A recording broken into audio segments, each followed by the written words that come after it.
Welcome and thank you for joining us for today's webinar, How Small Data Can Equal Big Money. My name is Eliana Raggio and I'll be your moderator today. And today's webinar is being presented by DEALERUN. And for anyone who isn't familiar with DEALERUN, well, we're an award-winning website development company and digital agency, best known for our search engine optimization, best-in-class customer service, and our award-winning websites. DEALERUN was named the top-rated website provider by Driving Sales in 2012, and DEALERUN customers were winners of the Spring and Fall 2012 Digital Dealer Website Excellence Awards, including the highly coveted overall winner. DEALERUN is so committed to lead conversion, optimization, and customer service that we're the only company in the industry to offer a money-back lead guarantee program. Oh yeah, you heard me right. So if your website company isn't guaranteeing you leads, well then maybe you should check us out at DEALERUN.com.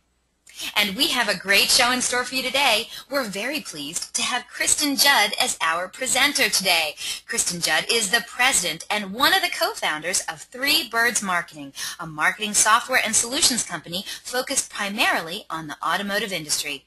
Before starting Three Birds, Kristen spent 15 years practicing law in the areas of criminal defense and civil rights litigation. The powers of persuasion, thorough research, results-oriented approach, and commitment to excellence that served Kristen well as a lawyer have been carried over to her work at Three Birds. Kristen is recognized as an emerging voice on digital marketing, customer retention, online reputation and reviews, and email marketing in the automotive space. She's earned high praise from clients and industry insiders for her energy, creativity, and fresh ideas she brings to the industry. Connect with Kristen on Twitter at KWJudd and at Three Birds Marketing, or reach her directly at 415-235-3902 or at Kristen@threebirdsmarketing.com. Now during the presentation, if you have any questions, please use the question feature located on the corner of your screen to submit them. At the end of the presentation, we'll answer those questions of general interest. If we're unable to get to your question live, don't worry, we're going to respond by email later today. Also, don't forget, a link to download a copy of today's webinar recording is also going to be emailed to you later today for your reference, and please feel free to share it with friends and colleagues. And oh yeah, DEALERUN's going to be at the upcoming NADA convention in Orlando. So if you're going to be there, well, you got to come and see us. We're going to be at booth 3259. And stop over. Let's talk about websites, SEO, digital marketing, conversion rates, whatever you want. And I'm going to be there, and I would love to meet you. It's going to be February 8th through the 11th in Orlando this year. So while you're there, also check out our speaking sessions from Jeff Clark. He is our Executive Vice President of Business Development here at DEALERUN, and he's going to be talking about digital strategies to double your fixed operations profits. And by the way, if you have never had the pleasure of hearing Jeff Clark speak, oh, well, let me just tell you right now, he is a fantastic speaker, so you definitely want to check him out. It's going to be a great time.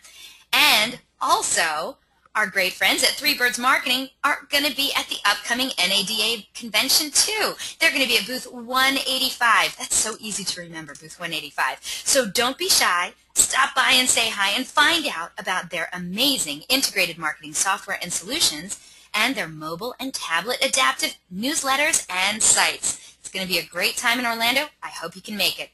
And guess what? Our good friends at Three Birds Marketing are also offering up a really good prize today for one very lucky attendee. What is it?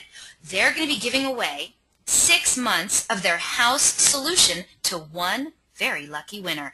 House is a feature-packed digital marketing solution that's going to help you dominate your SEO footprint and increase customer top-of-mind awareness while maximizing your sales and service opportunities. And when you add in their powerful data analytics and reporting, you have one of the most powerful tools that any dealership can have in their arsenal. And guess what? It's valued at over $4,000. All you have to do is answer a simple question toward the end of the presentation, and you could be walking away with this amazing prize today. Also, at the conclusion of the webinar, you're going to receive a short survey. All you have to do is fill it out because we're looking for great feedback from our audience, and today we're going to randomly select a couple of people from all the completed surveys to also win some Google prizes. So let's get started. Let's learn how small data can equal big money. Kristen Judd, how are you? I'm fine, Ileana. How are you this morning? You sound chipper. I'm doing great today. It's always a great day when it's webinar day. We're sharing, interesting stuff and making people happy and hopefully helping them make some money, which I'm looking forward to this webinar because it's right in the title, How Small Data Can Make Big Money. I'm very excited about this. And you know what? I'm very excited about it, too. Thank you for inviting me. I thought that maybe we'd kick it off. I like to get to know my audience a little bit. So maybe and I want to encourage people to make it interactive. So do we want to try our first poll question? I think that's a great idea. Let's do that. Audience, you're here. We're ready to go. And let's start it off with a poll question. Please, if you could, look at the screen and check out this question. Does your dealership send a monthly email newsletter to customers and prospects? And please just select one of the following answers. Is it yes, we do? No, we never have? No, but we have or would consider it? Or no, I don't really see the value. Whatever the answer is, we want to know. And oh my gosh, almost everyone's already voted. This is awesome. I love it. Thank you so much, everyone, for getting involved so early. We're going to have another few more poll questions headed your way. But we're going to close this poll right now and share the results. With almost everyone voting right away, Kristen, I can tell you that 69% of today's audience said yes, their dealership does send out a monthly email newsletter to customers and prospects. The remainder of the attendees today, 31%, said no, but they have considered or would consider it. So 69% said yes, 31% said no. What do you think about that? I think that we have a very progressive group, and they're bright-eyed and bushy-tailed, and they've had their coffee, and they're all over the polls. So that's really helpful to know. That's really helpful to know. And we're going to be talking about data. Anyone who was at the last digital dealer or who's planning on attending NADA, hopefully we'll get to see you, and you'll stop by the DEALERUN booth too. But I am sure that there will be a lot of conversation about big data. It seems to be the topic that's on the tip of everyone's tongues right now. And it's easy to get caught up in it. But, dealerships have a lot of data. You don't have to be Amazon, Target, or Safeway to do more with the data that you do have. And so that's really the focus of my presentation. We're going to be focusing a lot on email, the power of email as a communication tool. And we're going to be looking at a couple of relatively small modifications that you can make that can translate into a lot of additional revenue for your dealership. So that's always a nice way to add money by just doing some minor tweaks. So let's talk about email. What's the big deal about email? Email is probably one of the most efficient, cost-effective methods of communicating with your customers and your prospects. 93% of online adults use email. Between email and search, they are the two most popular online activities.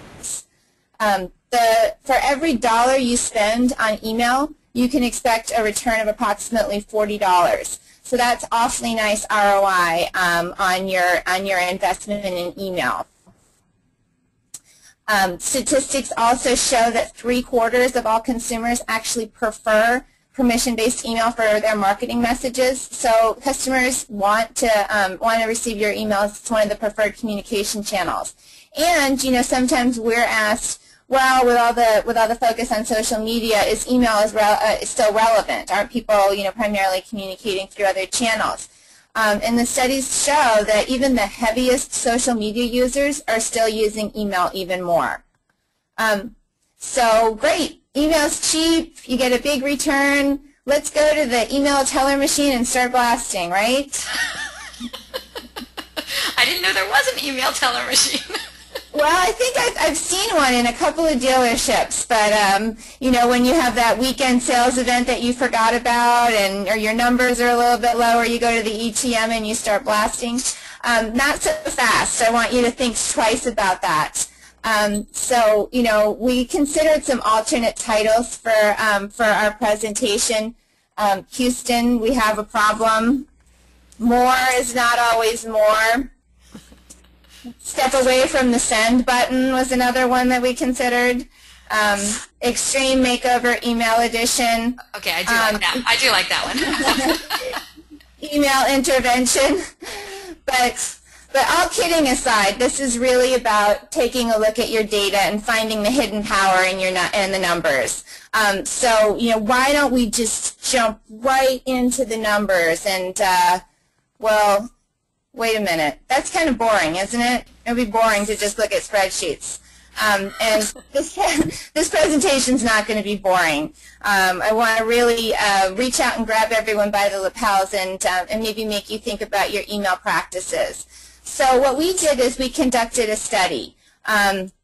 What we looked at was the industry knowledge that we had within our company.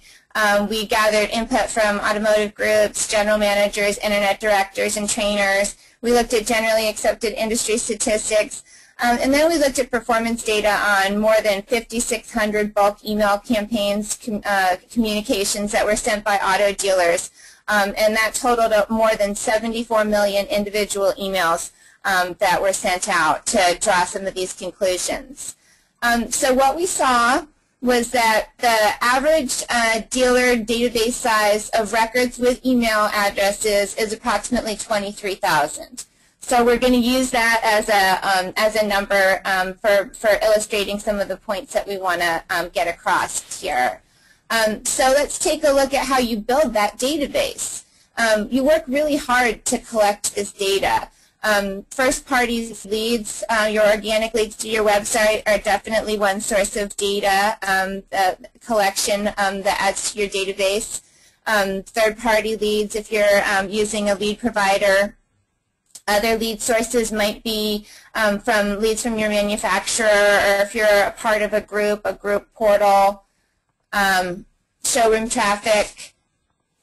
Your BDC and telephone calls could be another way for you to be collecting that type of information. The deliveries, your service department, and conquest campaigns also, community events, sponsorships, those sorts of things. So that's all the way that we see dealers continuing to build their database.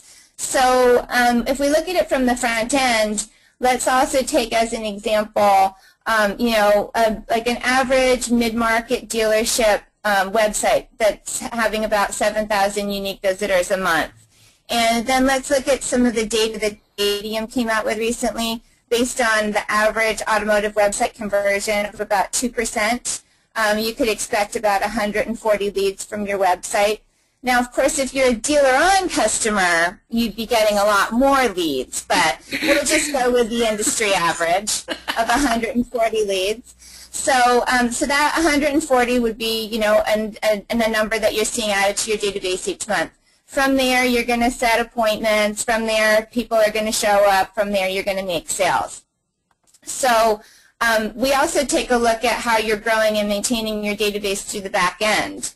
Ileana, that's probably a good time to ask our second poll question about penetration and service. Well, I think that's a great idea. Okay, everyone, check out your computer screens, get in front of your keyboards, and let us know, what is your email penetration rate in your service department? And just select one of the following options. Do you think it's 25% or less? Is it 50% or less? Is it 75% or less? Is it more than 75%? Or you just really don't know? And don't be shy. If you don't know, that's, it's great information to have. So do you know what your email penetration rate is in your service department? And once we get a majority of the votes, we're going to close the poll and share the results. We're still waiting for some more people to vote, so hold on a second there. Let me ask you something while we're waiting for more people to vote, Kristen. When you're talking about email penetration rate, you mean how many people actually open the emails, correct? No, I'm talking about how good of a job you're doing of capturing email addresses in the service department when people come in. Wow. And that's another good way of adding to your database and cleaning it up. Oh my gosh. I have to be honest with you. I think the last few times I took my car into my service department, I don't think they've ever asked me for my email address. So I'm kind of interested to see. Email addresses can change. I mean, unlike your cell phone number that you tend to hang on to forever and ever, most people have multiple email addresses. So even if they already have an email address associated with your record at the dealership, it's always a great opportunity to update it because they might have one that you're not using anymore. Sure. I totally understand that. Well, Thank you so much for clearing that up for me. And guess what? We have a majority of the votes, so we're going to close that poll and share the results. 56% of today's audience said that they don't know what their email penetration rate is in their service department. 22% says it's 50% or less. 11% said it's 75% or less. And another 11% of today's audience said it's more than 75%. Wow, that's really good. That's very strong. So I think that, we might have a lot of front-end people on the call, so then it wouldn't be surprising if you weren't really sure exactly what was going on in service. But I think that the second example that we're going to talk about is going to be awfully interesting too when we start thinking about those numbers and how adding, doing a better job of capturing emails in service can really make a big difference in the service revenue. So, we were talking about it a little bit while you were polling, Ileana, but you think about all the different repair orders that you're doing in your service department each month, and each one of those is an opportunity to either capture an email address that you didn't have before or to update it. And it's really significant also that on average 40% of your service customers didn't buy their vehicle from you. So you might not have that type of information yet, and it's a really good way to build your database through service. So we talked a little bit about knowing what your email penetration rate is in your database and using that as an opportunity to get those missing addresses in the service department and updating as well. Now we're going to take a look and we're going to wonder whether or not we're taking 2 steps forward and 1 step back, or if we're taking 1 step forward and 2 steps back. When we did this survey and we looked at the unsubscribe rates, what we found was that the average email unsubscribe rate in the pool that we looked at of those 5,600 plus campaigns for dealers is approximately 0.42%. When we look at the top performing automobile dealers, and these are the guys that are on the top of their game, they have a real strategy when it comes to email. They're using email, in a segmented manner. That they have unsubscribe rates of less than 0.3%. That's a number I might want to keep in mind. I'm just saying. The unsubscribe rate for the worst offenders is more than 1%. And, you might be thinking, what's the big deal? I mean, these 0.42%, 0.3%, 1%, that doesn't really sound that bad. But it really does add up and make a difference, and we're going to walk you through that. But basically, what the survey did was it helped us to identify what we would call responsible emailers and then offenders. And these are people who are really abusing their database. So what does it look like? What are some of the markers that that we can use to characterize a responsible emailer as compared with a blaster or an offender? Well, one of the biggest things, we look at the frequency of the email campaign sends. The number of sends isn't so much the issue. A responsible emailer can still send several campaigns a month, just like somebody who was abusing their database. But where we get into a significant difference is the number of emails that are sent per campaign. So we're going to see the responsible email senders limiting their sends to the full database. Doesn't mean that they'll never send to the full database, but they're going to do it. They're going to do it thoughtfully. They're going to be more targeted and more segmented in their sends. And that's in sharp contrast with an offender. And these dealers have a consistent pattern of sending messages to their full customer database. That's where the more is more mentality comes in.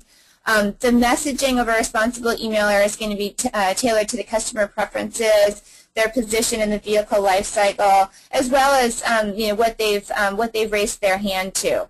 An offender is going to be sending the same message to all customers, no matter where they are in the vehicle life cycle. These are the complaints that you sometimes hear from customers about a dealership that sent them the biggest sales event ever the month after they bought their car from them, which is a pretty good way to annoy your customer instead of keep them. When we look at the email performance, we see the responsible emailers have open rates of 15% and well above, as compared with offenders that tend to go down below 10%.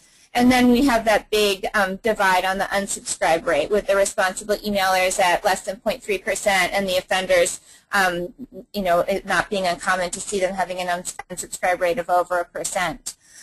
But to just kind of show you how this can harm you and what it can do from a potential lost revenue perspective, let's take a look at the databases and the sending practices of, again, the responsible emailer versus the offender.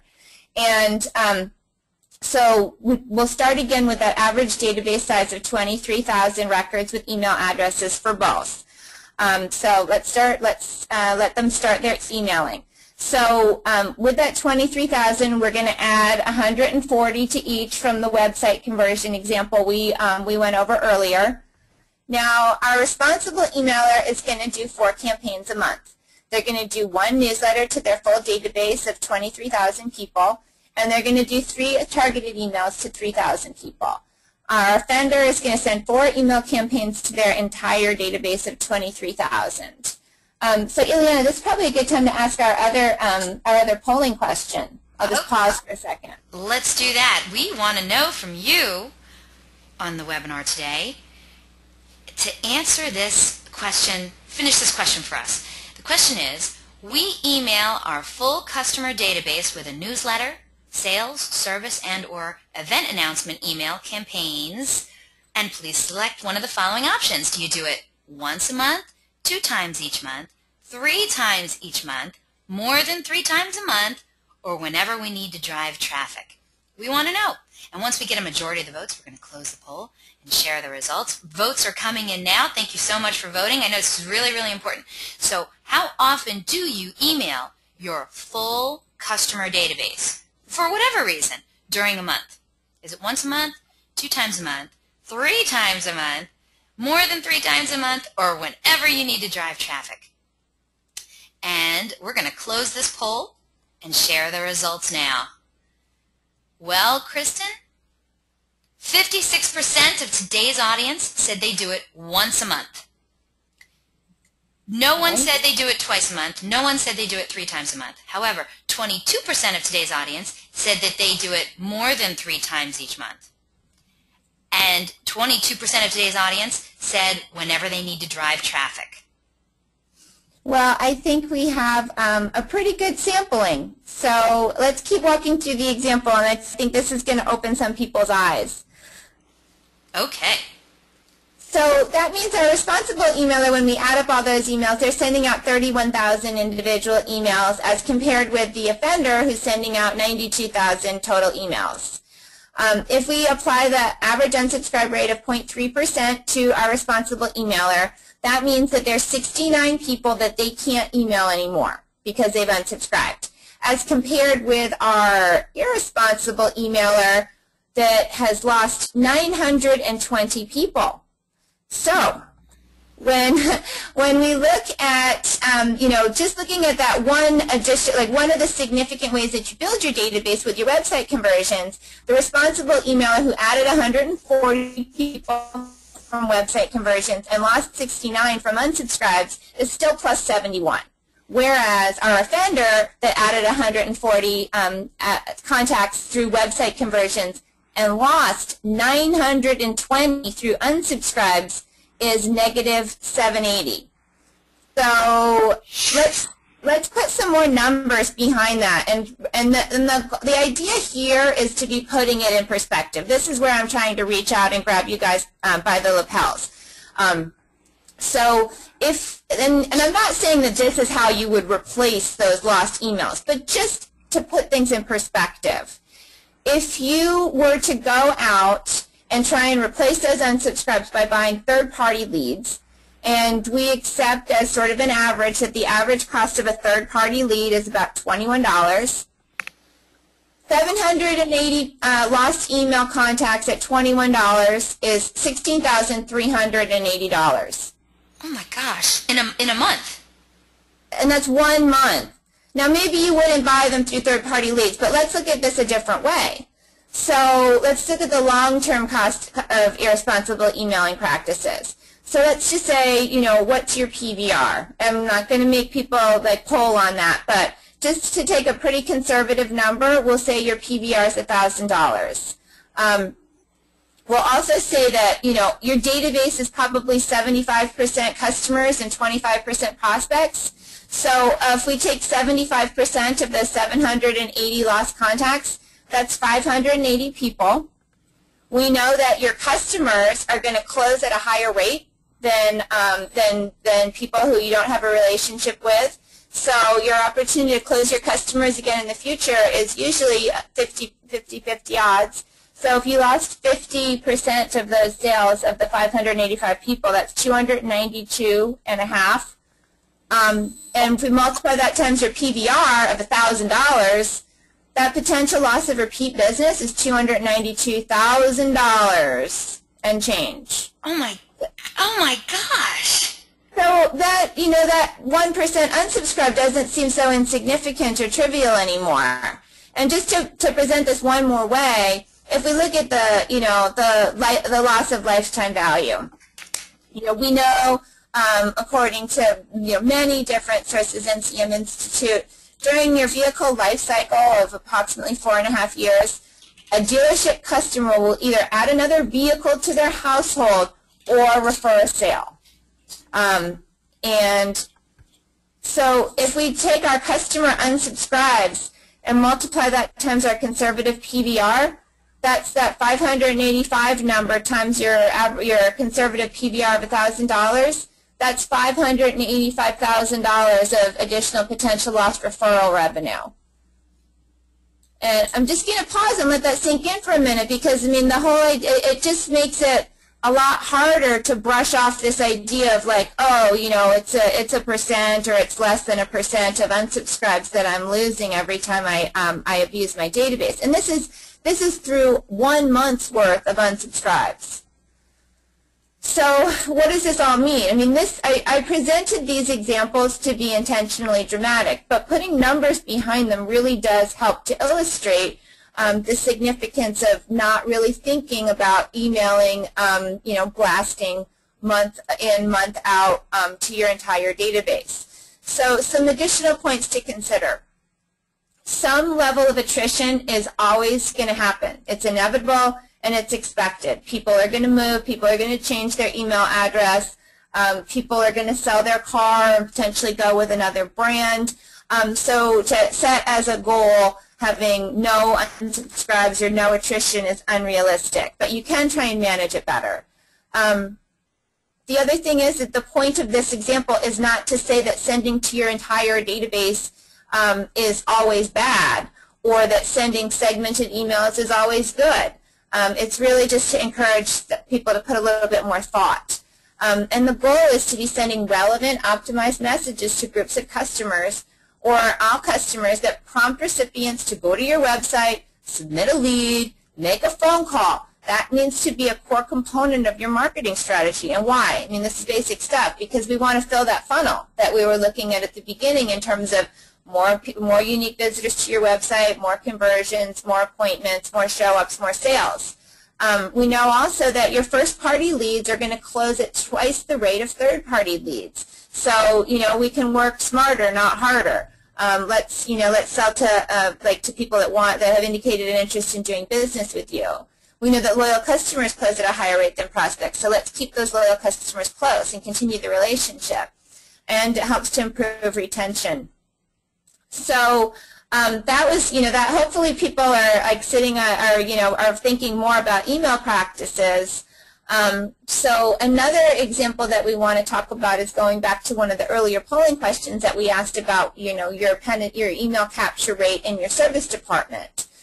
So we put together another example to show you, and this is really a tale of two service departments. This is a compare and contrast between dealership 1 and dealership 2. So we found two dealerships that are similar in significant ways. They're basically the same size. They're in the same city. They have a similar customer base. They're both located near dense residential and business districts. There's less than a 20-minute drive for the first-time customers at both of them. And they both had a similar number of online reviews and similar scores. So none of those things are so dramatic that they would skew the significance of what the main distinguishing feature. And the big difference between dealership 1 and dealership 2 is in their email capture rate and service. Dealership 1 collects email addresses from first-time visitors to the service department 23% of the time. And that's compared with dealership 2 that captures correct email addresses of first-time visitors 70% of the time. So let's see how that plays out. Let's take a look at dealership 1. So dealership 1 collects the email addresses 23% of the time. When we look at the average profit per visit, the profit per visit is higher from the customers with email addresses. So that's the bar chart that you see in the center. The orange bar is the average profit per visit from customers with an email address, and the blue is the average profit per visit from customers that they don't have an email address from. So just having the email address is helping them to have to get more profit from each visitor. And then the profit per service advisor is higher from customers with email addresses as well, and that's your chart on the far right. The really significant thing here is that by the end of the year, the profit from the customers with email addresses was about the same as the profit from customers without email addresses. But what makes that so significant is that 23% of the customers accounted for 50% of the profit. 23% with email addresses accounted for 50% of the profit. So, sorry. So let's look at dealership 2. Dealership 2 collects email addresses 70% of the time. The customers with the email addresses at dealership 2, interestingly, spent less per visit, and that's the middle chart. But the chart on the far right shows that they spent more overall. They drove more profit overall. And so what we can conclude from that is that when the dealership has a customer's email address, they're coming back more frequently. It's not that much of a stretch. But what we see is that 80% of the revenue is coming from customers that, from 70% of the customers who actually spent less per visit. So we know that if you keep them coming back, they're more likely to be loyal. You're more likely to have a higher lifetime value from those customers. All right. So now what we have here, this presentation is actually the, each one of the bars is a different service advisor. And the yellow is showing the recommended maintenance visits from customers with email addresses, and the blue is without. So we can see that the majority of dealership 1's recommended maintenance visits were from the people with emails. So all the orange is the recommended maintenance visits from people with email addresses. And what we can conclude from this is that 23% is accounting for 60% of the recommended service visits. So if that doesn't drive home the concept of retention, I don't know what will. Sorry. And then when we look at dealership 2, you can see that the vast majority of the recommended maintenance visits are coming from the customers with email addresses. So 70% of the customers with email addresses are adding up to 87% of the recommended service visits. You know, at the end of the day, despite low email penetration, the vast majority of the revenue from recommended maintenance at dealership 1 came from customers with an email address. So recommended maintenance for both dealership 1 and dealership 2 is being driven by customers with an email address. I mean, it isn't really rocket science, but sometimes actually seeing the numbers makes a big difference. And what does this add up to? So if we just projected, if dealership 1 were to increase their email capture through service to the same level as dealership 2, I mean, you can see that's the red line that's showing that, you know, with every 10% increase in email capture in the service department, the increased revenue that they can experience in service, that's going to translate into an increased service revenue of more than $300,000 per year by doing something as simple as training your service advisors to be getting those email addresses. So I always like to equip my audience with some takeaways, things to think about. So we came up with some do's and don'ts. So, you know, when it comes to emailing, we want to make sure that you always pick up your chin and try to take a longer view. And it's a challenge. I know that. I mean, everybody has their numbers that they have to make this month, this week, today. But it's important to consider the long-term impact of aggressively and frequently emailing your full email list, as opposed to trying to do something that's a little bit more strategic. Please don't spray and pray. I hope that I've been able to emphasize to everybody on the webinar today how costly that can be in terms of lost revenue opportunities. And you're just making your life harder. I mean, you're kind of condemning yourself to being on a treadmill that the speed keeps getting turned up faster on. I mean, let's keep those first-party leads. Let's keep those loyal customers, because they're easier to close than people that are unknown to the dealership. Do everything you can to avoid that the temptation to focus on just, you know, this month, this week, this weekend, today, without taking a longer view. It's always a great idea to be benchmarking those key data points. Know your email performance metrics, but go beyond the basics. Take a look at what your bounce rate, your open rate, your click-to-open rate, your complaint and unsubscribe rates are on your emails that you're sending out, your bulk emails. To get to know what your email penetration rate is in your database overall and how you're doing in terms of capturing email through service. You know, look at the traffic that's being referred to your website through email. Make sure that your emails are tagged appropriately and compare it to your other sources of direct traffic and figure out if, you know, you're really getting the value that you should be getting. Also be looking at your telephone traffic and try and calculate your ROI. I mean, this is, you know, this is about, you know, measuring so you can manage. And don't keep doing the same thing if it's not working, or if you see, or if your performance is diminishing, then you have to be prepared to adapt. You want to analyze your data. You want to take a look at where customers are in your vehicle life cycle and what they've shown an interest in.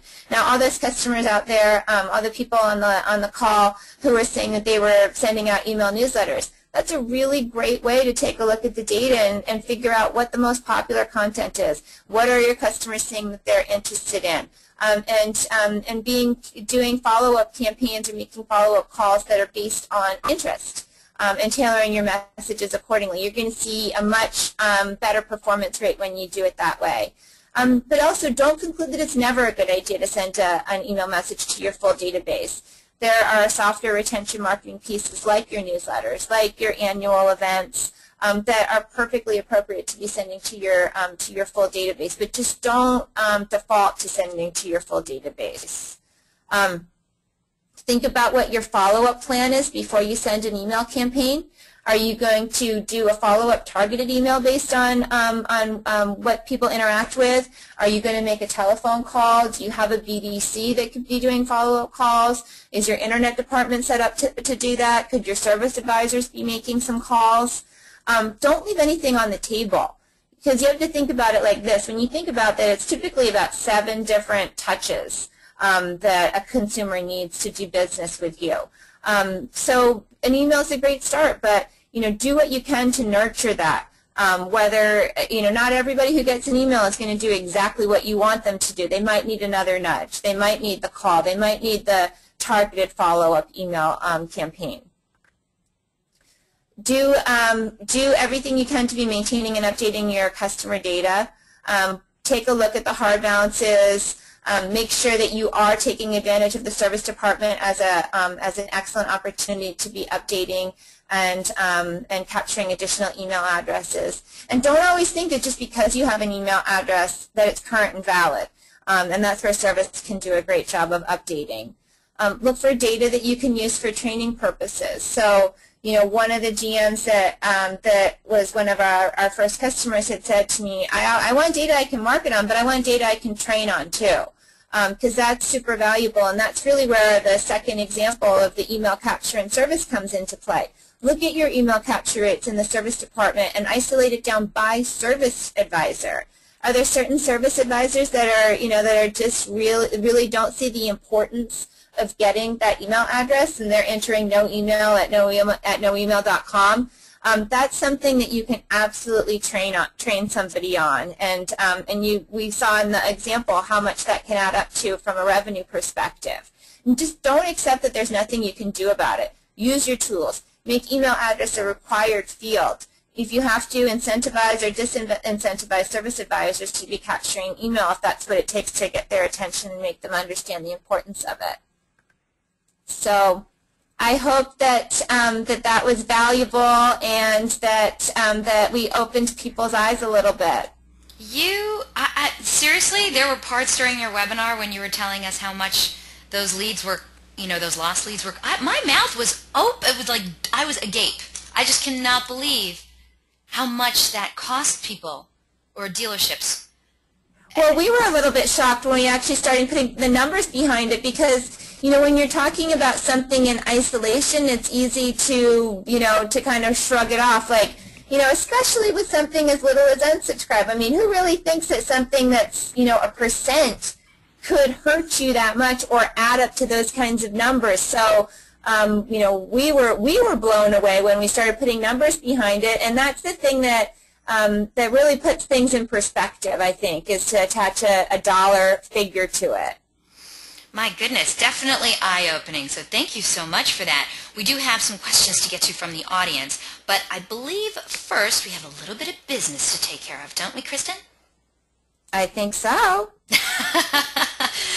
Okay, so I wish I had some game show music to put on, but why don't you go to the next slide, Kristen, and okay. I want to remind the audience, just in case you missed it at the very top of the show, we announced that our great friends at Three Birds Digital Marketing are offering up a great prize today. One lucky person is going to be winning 6 months of Three Birds Marketing House Solution. Only one person gets to win it. They're giving away the house, as we would say, right? So what Absolutely. is House? Right. House is a cutting-edge, patent-pending e-newsletter. Quite frankly, it's a game changer. House is feature-packed digital marketing solution. It's going to help you dominate your SEO footprint and increase customer top-of-mind awareness while maximizing your sales and your service opportunities. And then you add in their powerful data analytics and reporting, and you have a very powerful tool that any dealership is going to be proud to have in their arsenal. This prize is valued at over $4,000. So all you have to do is answer a pretty simple question, and it was something that we talked about earlier today in the presentation. So I'm going to give you a chance. Get ready. Get in front of your computer. Get in front of your keyboard. Because here we go. The first one to write in the correct response to this question is going to be walking away with this amazing prize today.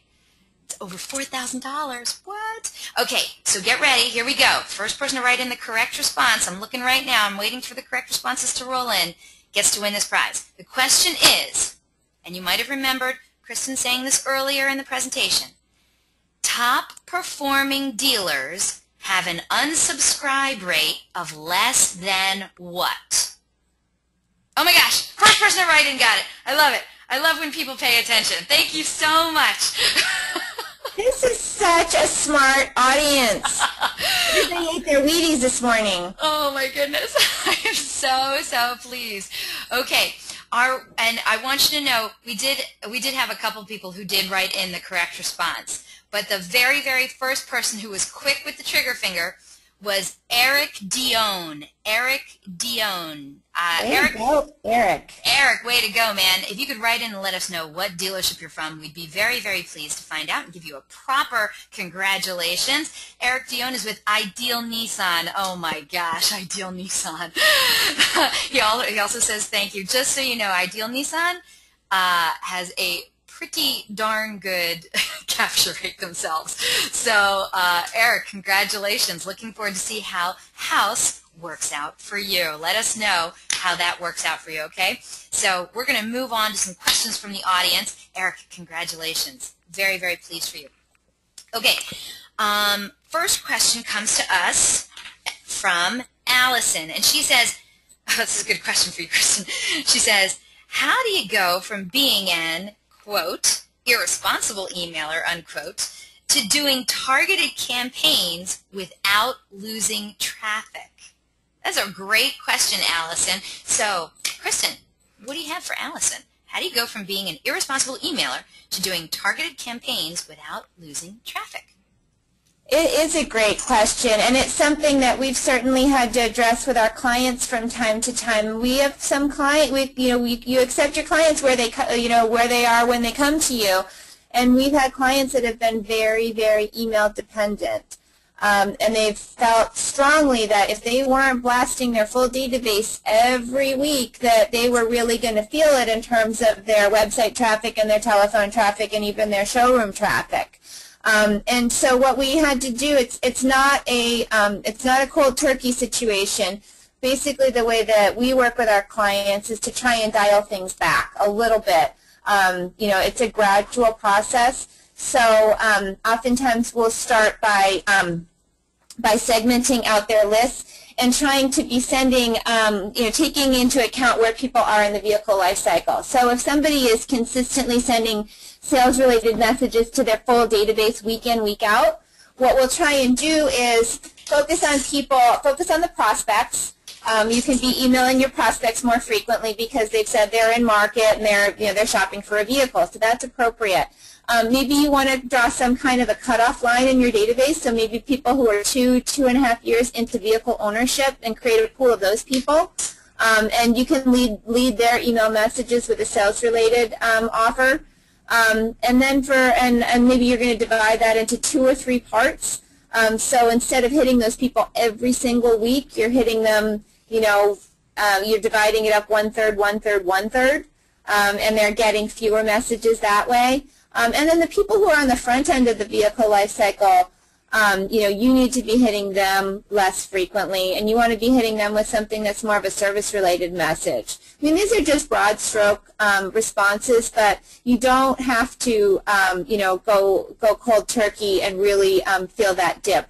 The idea is to be transitioning over and kind of weaning yourself off of that practice. And when we've done that in the past, we've prevented the client from experiencing any kind of a pinch, and it is a quicker rehab process than you'd think in terms of seeing the performance statistics turn around significantly. So it's definitely doable, and it needs to be a process. I absolutely agree, Alice, and I hope that helped you out. And Kristen, thank you so much for that answer. You really should put it on the slide with your pretty mugshot and your, all your contact information. Don't make me beg, all right? Okay.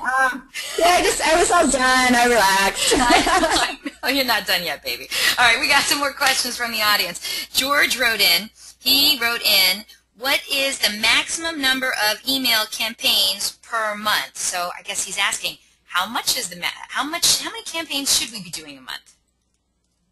I don't think that there's really like a set number, because the goal is to be doing targeted emails. So you need to kind of like think about the choreography of your email. Do you have messages that are going out as far as, service reminders, that sort of thing, and you're thinking about what trumps what. I mean, the goal is to really get to the point where you're sending out smaller batches of emails that are really targeted to what people are interested in particular. So, if you're a Honda store, maybe you're going to be sending out something broader, or something to your full database early in the month, like a newsletter. Maybe from there you're going to be finding pockets of people that you think are hand raisers for the Civic, and you're going to send them something Civic related. You're going to find people that are interested in Accord and send them something Accord related. And if you can get down to, the goal is to be getting down to, sending out these targeted emails to 2,000 people or 500 people. It takes a little bit more effort, but the returns are a lot better than this. More is more. Like, well, maybe even though somebody just bought a car last week, somebody in their household is going to want one too. So it's more about having a solid strategy than having one single number in mind of too much or not enough. Right. Well, George, I hope that answers your question. I want to get to Paige's question, and Paige, I hope you can tell me exactly, if we need to, exactly which slide we were talking about, but she wanted to know, what was the average bounce rate of emails in the study? I think she sent it around the time when you were talking about the dealership versus dealership. Okay. I would have to go back and look at in the study overall what the average bounce rate is. I can talk about just kind of general industry information and what we tend to see. Okay. Typically what we tend to see is that when we first start working with a client and get their list, it's not uncommon for the first send to have a higher bounce rate. And that's a little bit of the list cleansing process. Like when we work with clients, we have our own internal list cleansing process that we send the list through. But, you know, if people aren't doing the greatest a job of maintaining their list and cleaning out those, you know, those noemail@noemail.com email addresses that, you know, maybe a service advisor is collecting, then you are going to have a bounce rate. What I can say is that overall, with our clients, we maintain a deliverability rate of between 98 and 99% on established senders. You know, the goal is to get the lists clean and to be sending them out and to get the bounce rate down. Thank you so much for that. So Paige, I hope that answered your question. If you have a follow-up question, please let me know. Next question comes to us from Spencer. Hey, Spence. He says, how can we make the assumption that because a customer unsubscribes, that they won't buy in the future? That's a great question, Spencer. That's absolutely a fair point, and you know, that's what I was suggesting in terms of the example is intended to be intentionally dramatic. And it doesn't necessarily follow that because you can't email somebody that they're not going to buy from you or that you're going to lose them as a customer. But the point is that you are closing off one of the most cost-effective communication channels that's a proven way of retaining customers through service and being able to communicate with them. So I think that that's an important distinction, and I appreciate that you made it, and I think it's a good one to make. But it really is to, you know, to put some numbers behind it and make you think twice about aggressively emailing. So basically what you're saying is you need to use your emailing power for good, not evil. Exactly. Okay. It's like with great power comes great responsibility. Okay. Mike wrote in, what CTO should we be aiming for? I'm going to guess that's click to open? Click to yes. open, yeah. Yeah, that's actually, I'm glad that you asked that question. That's one of my favorite markers because it's, you know, basically what that's looking at is of the people who opened your email, what percentage of them found the content of your email interesting and engaging enough to interact with it by clicking on something. So, you know, the performance marker that I like to see is, or to be shooting for is, you know, around 20%. I think that that's really strong. You know, it's, you know, you're going to see some variations between like a newsletter and then, you know, a campaign that's just very well optimized single call to action type of thing. If you have more things that you can click on, you're in all likely going to have a higher click to open rate. Whereas if you have just a well-optimized offer with only one real call to action, then you either get their attention and they act on it, or it's not of interest to them and you miss out. So you might see a lower click to open rate there. But I kind of set, you know, 20% as a goal. Thank you so much for that. I hope that answered your question, Mike. I do want to go back to Spencer because he had a follow-up comment after your answer from the last question. By the way, he said good answer. He says the only Thanks, Spence. He says the only reason I bring that up is because marketing specialists like me know that number might be inflated, but that sometimes GMs and GSMs will take that number literal and make maybe some not so smart decisions. So I think that's a really good point, and I absolutely appreciate it. And I think it is important to flag that. I think that, you know, I think that in order to get GM's attention sometimes, you need to attach a number to it. And again, I probably should have emphasized a little bit more that it's intentionally dramatic and it's really, I want to make you think twice before continuing on some type of a spray and pray practice. A spray and pray. Got it. Thank you so much for your comment. Next question comes to us from Vicki. She says, what's the best way service can ask for emails? Is there a trick? Any advice for Vicki? I always think it's a nice idea to position it as a value add. So, hey, can I capture your email address because I can send you an email when things are ready to be picked up, or to even position it as what's your preferred communication channel, or we send out a newsletter and we've got coupons in it every month for your oil changes and that kind of thing, and we can help you to if I get your email address, I can make sure you receive those and you can get a break on your service. So there's a number of ways, but I think that the real key is to try and position it as something that is going to be a value add for the customer. I was just going to say, if I'm in a store and I'm buying something and somebody asks me for my email address, I always say no. But if somebody came at me and said, hey, what's your email address because we give out some really great coupons, or hey, this way you'll get to know when your order is done, or say, you're right. If it's value added, I will say yes. You're right. Yeah. You're absolutely right. As compared with a checklist, giving them the what's in it for them kind of information. Right, right. No, I totally agree. Vicki, I hope that helps you out. I want to get to this one last question from Jim. He says, how big a part does the subject line play in the open rate?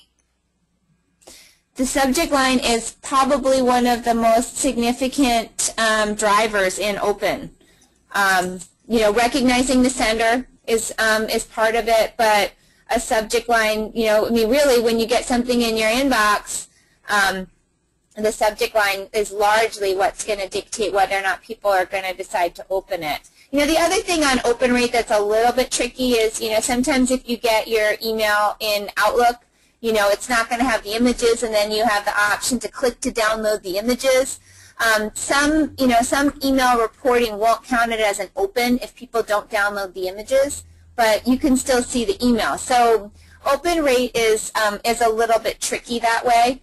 But to go back to the original question, subject line is an important part of factoring into your open rate. I hear there's like a whole science behind it, or something.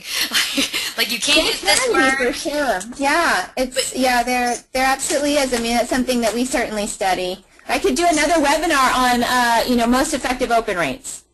Really? Or most effective subject lines or something like that. Yeah, how to make your emails perform better or something like that. I think that would be a great idea, Kristen. Definitely. We should talk about that. Sure.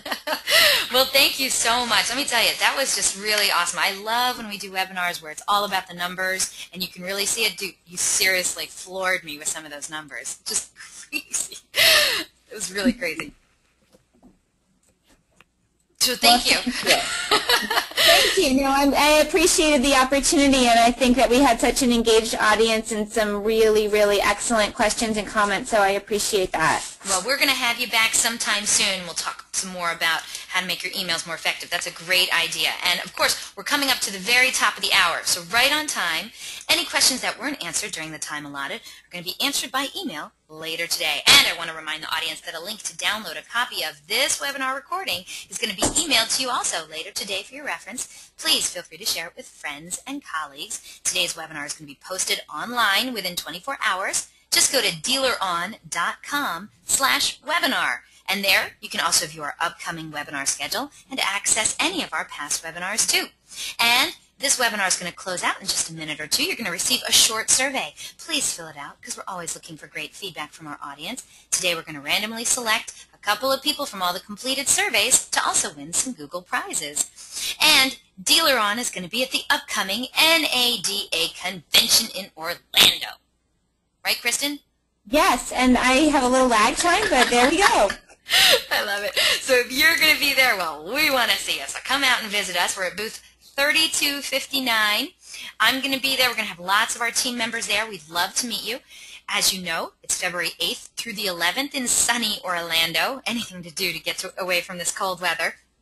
And it's going to be a great conference. It always is. And please, while you're there, take a moment to check out the speaking session from Jeff Clark. Amazing speaker. He's also our Executive Vice President of Business Development at DEALERUN, and he is an expert at helping dealerships double their fixed ops profits using some really innovative digital strategies. So you're definitely going to want to check that out. It's really, really going to be fantastic.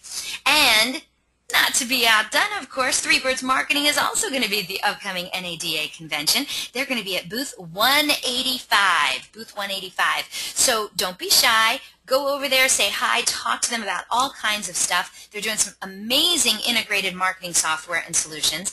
And they have this really awesome mobile and tablet adaptive newsletters and sites. You just have to go see for yourself in person, booth 185 at NADA.